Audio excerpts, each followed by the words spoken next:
کچھ بھی کہنے سے پہلے میں مالک کائنات خدائے برحق لائق عبادت اللہ عز و جل کی پناہ چاہتا ہوں شیطان مردود سے، جو حضرت آدم علیہ السلام اور نسل آدم کا کھلا دشمن ٹھہرا۔ شروع اللہ کا نام لے کر جو بڑا مہربان نہایت رحم کرنے والا۔ ناظرین کرام، میرا ملک پاکستان اس وقت سیلاب میں ڈوب چکا ہے۔ یہاں پہ قدرتی آفات، زلزلے، بادلوں کا پھٹنا اور بجلیوں کا گرنا ثابت ہوا اور میرے ملک میں ایک مشکل ترین دور سے ہم گزر رہے ہیں۔ آج ہمارے ساتھ بہت ہی خاص مہمان جناب ڈاکٹر صلاح الدین صاحب، چیئرمین لاہور قرآن و سنہ موومنٹ پاکستان ہمارے ساتھ موجود ہیں، جنہوں نے کے پی سے لے کے پنجاب تک سیلاب کی ہر آفت زدہ جگہ پر گئے ہیں۔ ہم ڈاکٹر صاحب سے بات کریں گے کہ اس غم کی گھڑی میں ہمارے وہ بھائی کس طرح زندگی گزار رہے ہیں، اور ڈاکٹر صاحب سے پوچھیں گے کہ وہاں حالات کیا ہیں۔ السلام علیکم ڈاکٹر صاحب۔ وعلیکم السلام ورحمۃ اللہ وبرکاتہ۔ ڈاکٹر صاحب، آپ کے پی سے شروع ہوئے، جیسے ہی بادل برسٹ ہوئے، سیلاب آئے اور یہ پرابلمز کریٹ ہوئیں، تو میں آپ سے پوچھنا چاہوں گا وہاں حالات کیا تھے، کس طرح بادل پھٹے، کس طرح وہ پتھر جو دیوک آمد ان بلڈنگوں سے بڑے پتھر نیچے زمین تک گئے ہیں، کس طرح گھر مسمار ہوئے ہیں، اور اس پہ بات کرنا چاہوں گا آپ نے اپنے آنکھوں سے کیا دیکھا وہاں پہ؟ بسم اللہ والصلاۃ والسلام علی رسول اللہ۔ بہت شکریہ آپ کا لوگوں کے درد کو عوام تک، جو اس درد سے ناشنا ہیں، ان تک پہنچانے کے لیے، گفتگو کا موقع دینے کے لیے۔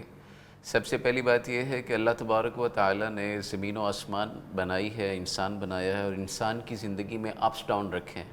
بالکل ٹھیک۔ کبھی خوشحالی ہے، کبھی غم ہے، کبھی دکھ ہے، کبھی خوشیاں ہیں۔ اسی کی ایک جو چین ہے، اسی کا ایک سائیکل ہے، اس کا نام زندگی ہے۔ کے پی کے اندر جو حالات ہیں، جو بونیر، بشنوئی اور دیگر مضافات کے علاقوں کے اندر وہاں پہ جو معاملات ہوئے، وہ انتہائی رونگٹے کھڑے کر دینے والے ہیں، اور کوئی تصور بھی نہیں کر سکتا کہ ٹنوں وزنی پتھر جو ہیں وہ اس پانی کے ریلے کے ساتھ اس طرح آئے، اور بسا اوقات یوں لگتا ہے کہ جیسے پتھروں کا ایک سیلاب ہے، پہلے وہ آیا اور پھر اس کے بعد وہ پانی آیا، اور اس پانی نے آ کے ہر چیز سے ابالا کر کے رکھ دی۔ صحیح۔ اللہ تبارک و تعالیٰ یہ بات ارشاد فرماتا ہے، ظہر الفساد فی البر والبحر بما کسبت ایدی الناس۔ بسا اوقات یہ ہوتا ہے کہ لوگ یہ سمجھتے ہیں، اور ہمارے ہاں بھی یہ سمجھا جاتا ہے، ایک عوام، بلکہ رات ہی میں ایک سیلاب متاثرین کے کیمپ میں تھا، تو وہاں پہ کچھ ساتھی یہ بات کر رہے تھے کہ یہ عذاب ہے، رات بھی بارش ہو رہی تھی۔ تو میں اس بات کے حق میں نہیں ہوں کہ یہ عذاب ہے۔ اس کی وجہ یہ ہے کہ اگر یہ گناہوں کی وجہ سے ہے، اگر یہ شرک کی وجہ سے ہے، اگر یہ اللہ کی نافرمانی کی وجہ سے ہے، جی۔ تو پھر یہ کافر ممالک تو زندہ رہنے کے حقدار ہی نہیں ہے کہ وہاں پہ آنا چاہیے تھا۔ بالکل ٹھیک ہے۔ اللہ کہتا ہے قرآن کریم کے اندر 21ویں پارے میں، ظہر الفساد فی البر والبحر بما کسبت ایدی الناس، کہ اللہ نے جو وجہ بیان کی ہے خشکی اور تری کے اوپر، فساد کی، سیلاب کی، آفت کی، مصیبت کی، اس میں کہا کہ یہ انسان کے اپنے ہاتھوں کی کمائی ہے، یہ انسان کی اپنی وجہ سے ہے۔ اب وجہ کیا ہے؟ اسباب پہ جب ہم غور کریں گے تو کئی ساری وجوہات ملیں گی، لیکن سردست کہا یہ جا رہا ہے کہ ایک طبقہ ہے جو یہ کہہ رہا ہے کہ کلاؤڈ برسٹ ہوا، اور میں یہ سمجھتا ہوں کہ یہ ایک ایسی اصطلاح ہے جو ہمارے جو ذمہ دار ہیں، جو بڑے ہیں، ان کی جو بدعمالیاں ہیں، ان کی جو کرپشن ہے، اس کے اوپر پردہ ڈالنے والی بات ہے۔ اچھا۔ یہ وہ ٹرم ہے جو اپنے پردے کے لیے استعمال کی جا رہی ہے۔ این او سیز کس نے دیے؟ دریاؤں کے رستوں کو، پانی کی گزرگاہوں کو کس نے بند کیا؟ کس نے اسے کلوز کیا؟ ان رستوں کے اوپر گھروں کی تعمیر کی یا ہوٹلز کی تعمیر کی اجازت کس نے دی؟ بالکل صحیح ہے۔ سب سے پہلی بات تو یہ ہے کہ یہ کام کیوں کیا گیا۔ دوسری بات، کہا جاتا ہے کہ جناب اسباب پہ غور کریں تو کہا جاتا ہے کہ یہ سارا جو سیلاب ہے، یہ کلائمیٹ چینج ہے جس کی وجہ سے یہ ہوا۔ تو پھر وہاں پہ سوال پھر یہ ہے کہ ہزاروں لاکھوں درخت وہاں کس نے کاٹ دیے؟ کس نے کاٹے ہیں؟ بالکل صحیح ہے۔ اور اتنی ساری اخبارات کے اندر بھی خبریں موجود ہیں کہ جناب اتنے اربوں روپے کی لکڑی کی وہ جو سمگلنگ کی گئی ہے، کرپشن کی گئی ہے، چیزیں خراب کی گئی ہیں، تو وہ کس نے کیا؟ وہ رول کس کا تھا؟ یہاں پہ شاپنگ بیگ کے اوپر تو پابندی لگ جاتی ہے جی پلاسٹک کا ہے، لگنی چاہیے، ضرور ریسیپیز پہ عمل ہونا چاہیے، لیکن اصل جو ایٹماسفیئر کو سہولت دیتا ہے، جو اس کو مینٹین رکھتا ہے، وہ اللہ تبارک و تعالیٰ نے نائٹروجن، آکسیجن اور دیگر گیسز کا جو ایک سبب اور چیزیں بنائی ہیں، کاربن کا ایک سائیکل جو رکھا ہے، اس کے چین کو خراب کرنے میں انسان نے خود اپنے ہاتھوں کے ساتھ یا اپنے لالچ کی وجہ سے یا اپنی جو پاس آسائشیں اور نعمتیں ہیں ان کو اکٹھا کرنے کی وجہ سے یہ کیا ہے۔ اور پھر اگلی بات یہ ہے سوچنے والی، سمجھنے والی یا آنکھوں دیکھی کہ امیر طبقہ جو ہے جہاں بھی ہو وہ اچھی سوسائٹی میں اچھی جگہ پہ اپنا گھر بنا لیتا ہے، جو غریب طبقہ ہے جس کی جمع پونجی تھوڑی ہے، جس کے پاس کمائی کے ریسورسز اتنے نہیں ہیں، جو اتنا زیادہ پڑھا لکھا نہیں ہے، جس کی اتنی اپروچ نہیں ہے، اس بیچارے کو جہاں جگہ ملے گی جہاں پہ اس کو کوئی پوچھنے والا نہ ہوگا تو وہ وہاں پہ اپنا جھونپڑا، اپنی جو بھی اس کی چار دیواری ہوگی وہ قائم اپنی کرنے کی، استطاعت کے مطابق وہ گھر بنائے گا اور بالکل وہ قائم کرنے کی کوشش کرے گا۔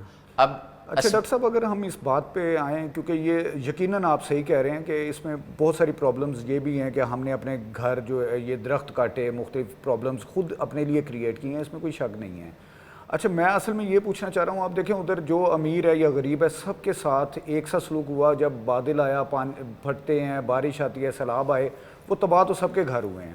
ادھر ان کے حالات کیا ہیں؟ اصل جو ہے میں اپنے ناظرین کے لیے بھی یہ بتانا چاہتا ہوں کہ ہم یہ پوچھنا چاہ رہے ہیں کہ ان لوگوں کو ضروریات کیا ہیں، ان کے حالات کیا ہیں، ان کی زندگی کیسے بسر ہو رہی ہے۔ بالکل میں اسی طرف آ رہا تھا، لیکن میں نے کہا کہ ہم پیچھے ذرا ایک سیاق و سباق ہے اس کو بھی ڈسکس کر لیں جی تاکہ بالکل، آپ ضرور ڈسکس کریں، آئندہ اس طرح کی کسی بھی چیز سے بچا جا سکے۔ جی جی اب بنیادی بات جب ہے یہ کہ وہاں پہ کلاؤڈ برسٹ ہوا ہے، وہاں پہ چیزیں اس طرح سے ہوئی ہیں، تو سب سے پہلے پتھر جو مٹی اور پتھروں کا ایک مجموعہ پہاڑ ہے، اس سے پتھر بھاری ہیں، وہ ایک لڑکتا ہے، اس کے پیچھے دوسرا وہ اپنے ساتھ لڑکتا چھوٹا پتھروں کو بھی لے آتا ہے۔ تو جب یہ سلسلہ شروع ہوا تو ایک بمبارمنٹ ہوئی ہے باقاعدہ طور پہ گھروں کے اندر، اور وہاں پہ باقاعدہ طور پہ 4 سے 5 فٹ آپ سمجھ لیں کہ گھروں کے اندر پتھروں کی وہ جو بھرتی ہے وہ ساری اس طرح سے ہو گئی ہے، اور اس نے نہ لینٹر دیکھے ہیں، اس نے نہ کنکریٹ کے بنے ہوئے پلرز دیکھے ہیں، نہ اس نے لوہے کے کوئی گیٹ دیکھے ہیں، جو اس کے رستے میں آتا گیا ہے، اور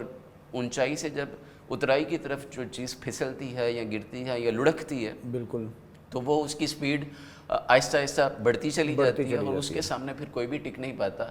اور ایسے ایسے پتھر بھی وہاں پڑے ہیں لوگوں کے گھروں کے اندر، ان کے کمروں کے اندر، کہ جن کو بھاری کرین سے بھی نہیں اٹھایا جا سکتا، ان کو توڑنا پڑے گا، توڑ کے نکالنا پڑے گا۔ اور جب وہاں پہ امدادی سرگرمیاں شروع کی گئیں، وہاں پہ جب چیزیں بنائی گئیں اس طرح سے، تو ان لوگوں کی ڈیمانڈ راشن نہیں تھا۔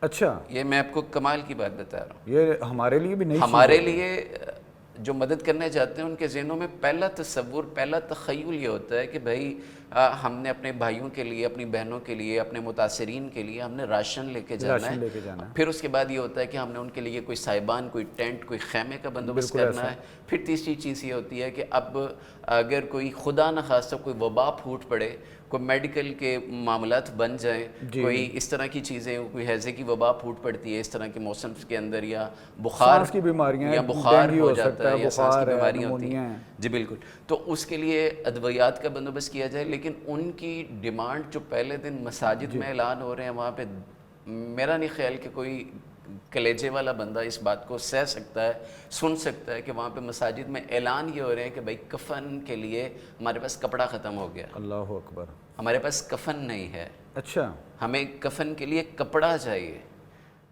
وہاں پہ راشن تقسیم کیا جا رہا ہے، دیا جا رہا ہے، وہ کہہ رہے بھائی میری لاشیں، میرے رشتہ دار ان پتھروں کے نیچے، میرے گھر کے نیچے آ گئے ہیں، پہلے ہمیں کوئی مشینری دی جائے، ہمیں کوئی کرین دی جائے، ہمیں کوئی چیزیں مہیا کی جائیں جس کی وجہ سے ہم پہلے اس چیز کو کلیئر کریں، وہاں سے اپنے پیاروں کی جو ڈیڈ باڈیز ہیں ان کو نکالا جائے، نکال کے پھر ہم ان کو غسل دیں، اسلامی طریقے کے مطابق ان کا جنازہ پڑھیں اور سپرد خاک کریں، ہمارے دلوں کو ایک تسلی ہو۔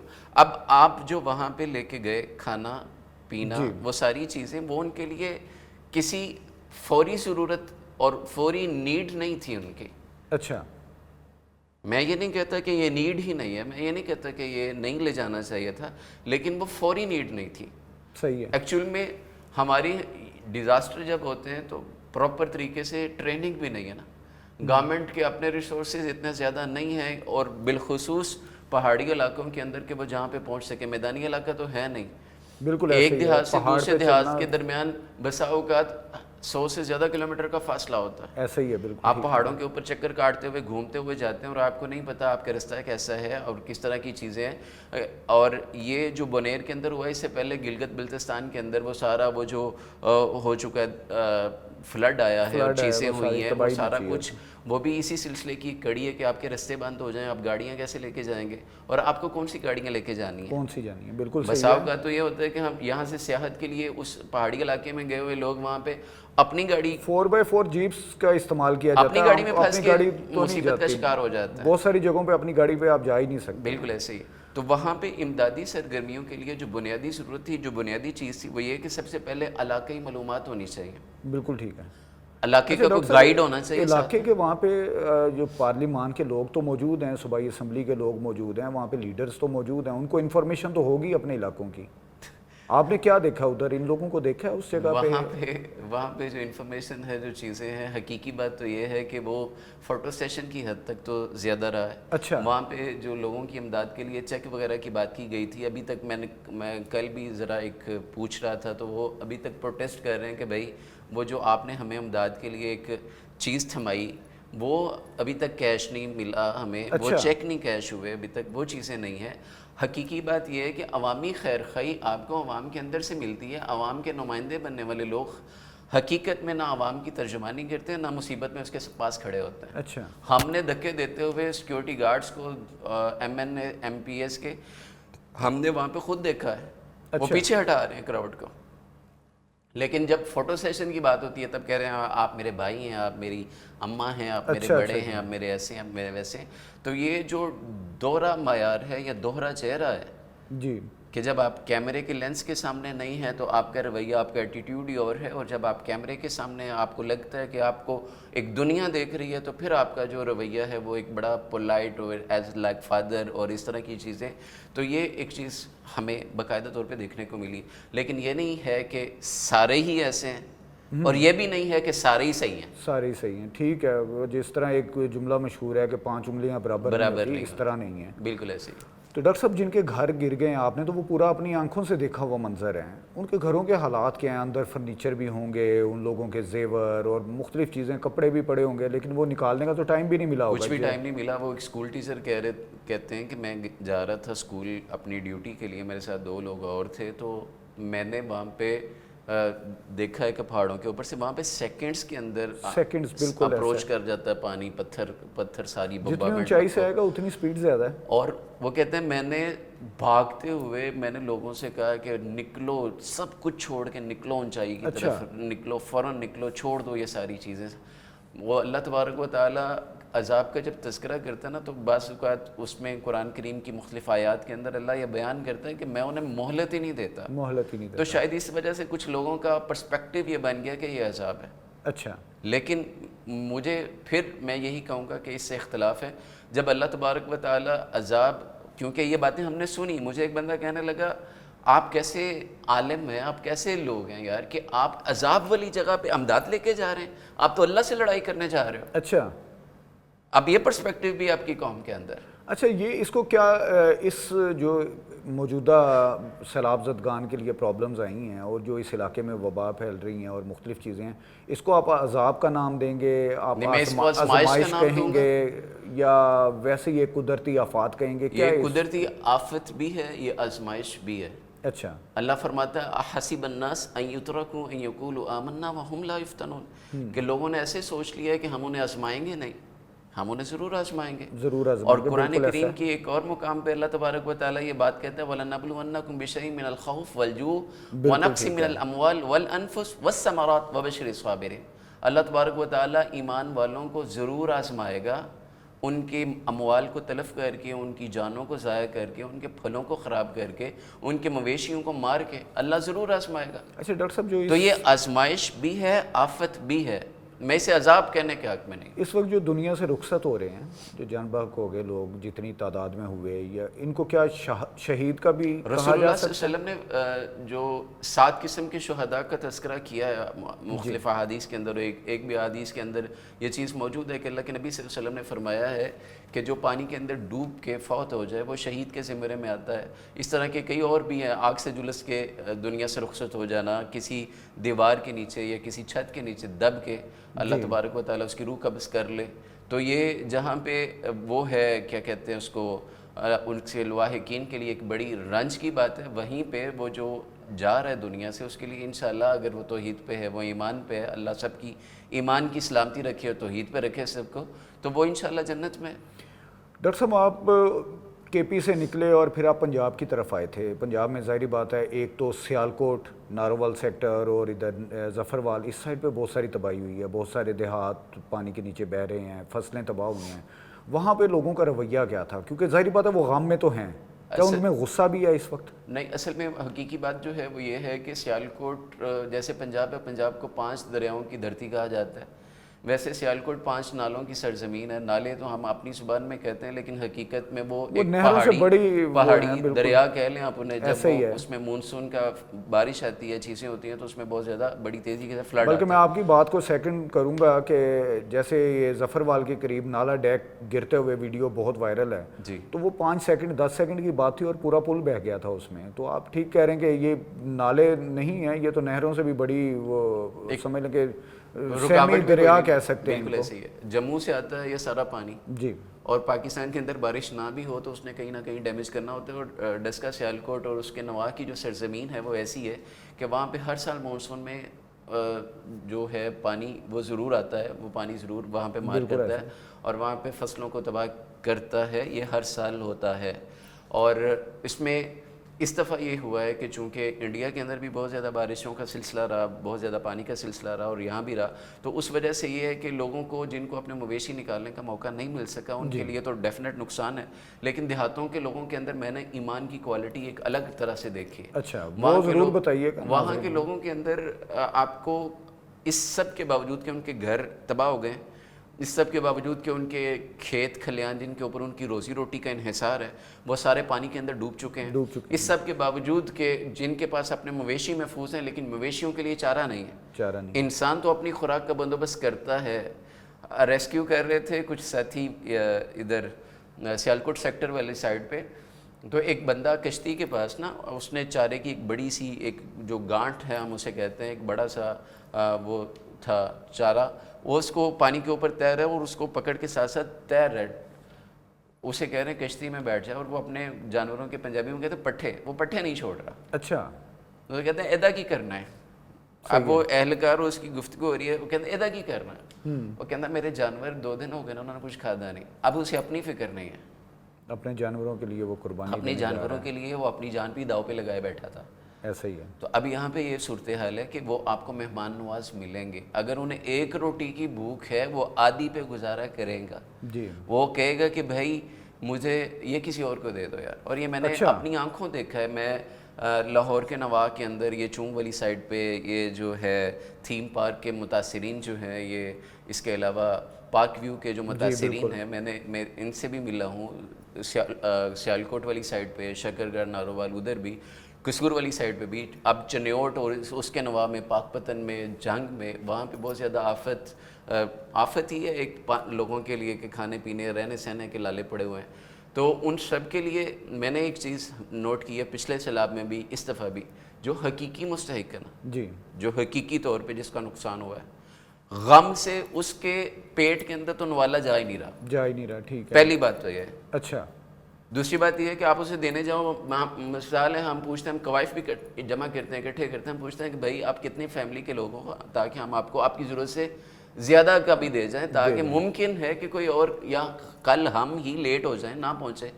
ہم رزاق نہیں, اللہ رزاق ہے, اور اس نے دینا ہے. ممکن ہے آپ کسی کی آپ کو خبر نہ پہنچے, آپ کسی تک نہ پہنچ سکے, کوئی آپ تک نہ آ سکے, تو آپ تھوڑا سا اضافہ کہتے ہیں نہیں ہم نے نہیں لینا. اچھا, ہم نے رکھ کے خراب نہیں کرنا, اللہ اکبر, ہم نے اس کو جمع نہیں کرنا. صحیح ہے. اور پھر وہ منہ سے کہہ رہے تھے جمع کیے کا کیا فائدہ ہے, ہم وہاں سے تو 1 چارپائی تک نہیں نکال سکے, ابھی بھی 1.5 2 فٹ پانی کے اندر بیٹھے ہوئے. اللہ اکبر. تو اس جمع کیے کا کیا فائدہ, ہم نے نہیں لینا. تو پوری زندگی کی جو کمائی ہے, جو جمع پونجی ہے, وہ تو سٹیک پہ لگی ہے. چھوٹے چھوٹے بچے آتے آ کے کہتے چاچا جی میری اسکول کی کتابیں رہ گئی ہے, اللہ اکبر. چاچا میں نے اسکول جانا سی. کیا ماحول ہوگا ادھر اس وقت؟ اب کیا بتائیں. یعنی کہ یہ غم سے بھی بڑا غم جسے کہا میں نے جائے، ایک جگہ پہ الفاظ نہیں ہیں. جوتا اتار دیا، میں نے گاڑی میں رکھ دیا اپنا. ویسے اللہ تعالیٰ ریاکاری سے محفوظ رکھے، مقصد صرف درد دل لوگوں تک پہنچانا ہے. تو ایک بندہ اپنا جوتا اتار کے مجھے دے رہا ہے کہ صاحب جی تسی پا لو. میں کہ مجھے نہیں چاہیے، میں نے تو خود اتار کے رکھا ہے. کہتا ہے تھوڑے پیر گندے ہو جان گے. اسی تو ڈبے پے ہیں، ساڈا تو روڑیا پیا ہے، اللہ اکبر. لیکن آپ پہن لیں. اللہ اکبر. ان کے اپنی جگہ پہ ہمیں بٹھا رہے ہیں، حالانکہ ہمارے پاس اللہ کا دیا ہوا سب کچھ ہے. بے شک ہم اس وقت اللہ نے ہمیں اس طرح نہیں آزمایا، رہ رہے ہیں. بالکل ایسے. اللہ نے اس طرح نعمتیں ہم سے نہیں چھینی، لیکن وہ پھر آ کے کہہ رہا ہے، وہ اپنی جگہ ہمیں دے رہے. اے جگہ سکی ہے، ایتھے بہ جاؤ. سب سے بڑی بات جو آپ نے بتائی ہے، جذبہ احسار دیکھیں کہ اتنا لینا ہے جتنا کھا سکتے ہیں. میرے رات بھی میں ایک جگہ پہ کھانا تقسیم کر رہا تھا، تو میں نے اماں سے کہا، میں کہا اماں کنے افراد ہو؟ چونکہ پنجابی ایریا ہمارا سارا، تو پنجابی میرا خیال ہے ناظرین سامعین بھی سارے سمجھتے بالکل ہیں. ایسے سارے سن. تو میں نے اماں سے کہا اماں کنے لوگ نے تڑے گھر دے؟ اماں آگے سے کہنے لگی بچے 2 کام تے گئے نا، اسی 5 لوگ ہیں ٹوٹل 7. میں نے کہا 7 پیکٹ کھانے دے. میں کہا ایک بھی نہیں چاہیے. اچھا. ایک بھی نہیں چاہیے. میں کہ کیوں؟ کہتی جڑے کام تے گئے نا وہ راتی لے کے آن گئے، وہ لے اے کے کسی ہور نوں دے دو، کوئی بھوکا نہ رہے. اللہ اکبر. کہ وہ اس حالت میں بھی اپنی محنت مزدوری کر رہے ہیں اور اپنے گھر کو پالنے کی کوشش کر رہے ہیں. اچھا ڈاکٹر صاحب، ایک نا میرا بڑا یہ ظاہری بات ہے میڈیا سے تعلق ہے، میں نے بھی یہ چیزیں کچھ دیکھی ہیں نیوز کے تھرو بھی، ہم جگہوں پہ بھی جا رہے ہیں جہاں تک جا سکتے ہیں. جن لوگوں کے گھروں میں پانی کھڑا ہے جی، انہوں نے اپنی ساری زندگی پیسہ جوڑا، ایک گھر لیا، کسی نے 3 مرلے کا، کسی نے 5 مرلے کا، جو تھوڑا سا استطاعت تھا اس نے تھوڑا بڑا گھر لے لیا. اب ان کے گھروں میں 12 فٹ بھی پانی کھڑا ہے، 5 فٹ 6 فٹ 10 فٹ مختلف جگہوں پہ مختلف پانی ہے. کیا وہ گھر رہنے کے قابل رہیں گے؟ سچی بات تو یہ ہے کہ یہ کوئی ماہر تعمیرات ہی بتا سکتے، لیکن جو ہماری اپنی آبزرویشن ہے، جو چیزوں کو دیکھ کے ہو رہی ہے، جو گھر زیادہ تر گھر ہیں ان کی بنیادیں ہل چکی ہیں. ایک یقیناً بات ہے، ایک پانی ایسا جو 7 دن سے آپ زیادہ کے ہو گیا گھر پانی. پہ 20-22 فٹ تک چڑھائی کر جائے، جی. اور آپ بڑی مشکل سے جان بچا کے اپنی اور اپنے فیملی کی نکلیں، یا آپ چھتوں پہ پناہ لیں اور پھر ریسکیو کرنے والے لوگ آپ کو کشتیوں سے لے کے جائیں، اور اس گھر کے لینٹر کے اوپر زیادہ دیر پانی کھڑا رہے نا، کنکریٹ کے اوپر، تو وہ اس کا جو سٹیل ہے وہ خراب ہو جاتا ہے، خراب ہو جاتا ہے. اور اس کے اوپر بھی بھروسہ نہیں کیا جا سکتا. تو بنیادیں تو بنیادی طور پہ سٹیل سے نہیں بنی ہوئی ہوتی نا، جی. نہ کنکریٹ سے بنی ہوتی ہیں. ویسے ہمارے ہاں تو اینٹ اور بسا اوقات سیمنٹ بجری اور سیمنٹ یا گارا زیادہ والا بھی ایک گارا. تصور ہے. تو یہاں پہ جو صورتحال ہے وہ یہ ہے کہ حقیقی بات یہ ہے کہ اس کو اس حوالے سے میرا خیال ہے جتنے بھی ارباب اختیار ہیں، جتنے بھی ذمہ دار ہیں، جتنے بھی صاحب اقتدار لوگ ہیں، ان کو اس حوالے سے حقیقتاً تشویش کا شکار ہونا چاہیے کہ کہیں نہ کہیں، چونکہ زلزلے بھی آ رہے ہیں جی بالکل ایسا اور شدید آ رہے ہیں. شدید آ رہے ہیں. پرسوں پچھلے دنوں آیا ہے اسلام آباد میں، کابل میں، افغانستان میں، بالکل ایسا. کابل میں تو 6 رات سوڈان میں بھی تھا. ایسے ہی ہے. اور اب یہ اللہ کو پتہ ہے کہ کہاں پہ ارتھکویک ہونا ہے، کہاں پہ نہیں ہونا. بے تو شک. اگر یہ ہوتا ہے خدا نہ خواستہ، تو جن کی بنیادیں ہل چکی ہیں انہیں تو ایک ہلکا سا، جیسے وہ کہتے ہیں گرتی ہوئی دیوار کو ایک دھکا چاہیے. ایک دھکا چاہیے. تو خدا نہ خواستہ وہ اس کی فیملی، اس کے بیوی بچے، سب آپ ان لوگوں نقصان سے ہو ملے سکتا ہے. ہیں، آپ تقریباً ہر جگہ پہ ملے، میں نے آپ کو دیکھا بھی، رابطے میں بھی تھا آپ سے، گاہے بگاہے آپ انفارم بھی کر رہے تھے جگہوں پہ. ان لوگوں کا کیا کہنا ہے؟ ان کے اپنے درد تو گھروں کے ہوں حوالے گے. سے ان کی دن رات کی تشویش جو ہے وہ یہ ہے کہ وہ رینجرز کے ساتھ، وہ جو بھائی جتنے بھی ہیں جو خدمات سر انجام دے رہے ہیں، ان کے پاس آتے ہیں، ان کو کہتے ہیں یار کشتی کا ایک چکر نہ گھر تک لگوا دو. ہم یہ دیکھنا چاہتے ہیں کہ ہمارے گھروں میں سامان جو ہے وہ محفوظ پڑا ہوا ہے، کہیں دیوار تو نہیں گر گئی، کہیں چھت تو نہیں گر گئی. اتنے دنوں سے پانی کھڑا ہے. وہ گورنمنٹ کے جتنے بھی آفیسرس ہیں، سول گورنمنٹ کے ہمارے، ان کے پاس بھی جاتے ہیں، ان سے جا کے کہہ رہے ہیں کہ خدا کا واسطہ ہے، کوئی سبیل ایسی کرو، کوئی سلسلہ اس طرح کا بناؤ کہ یہ پانی اب نکل جائے. آ گیا نا، اب نکل جائے، اب چلا جائے. تو ایمانی کیفیت بھی کچھ اس طرح کی ہے. ایک جگہ پہ گئے تھے تو وہ بندہ کہتا ہے مجھے کچھ نہیں چاہیے. وہ بستی کے لوگ، ایک پوری بستی، اس بستی کے مکین یہ کہتے ہیں اب مسجد، ابھی بھی اس بستی کی مسجد کے اندر 8 سے 9 فٹ پانی ہے. بالکل ٹھیک. ابھی بھی وہ کہتے ہیں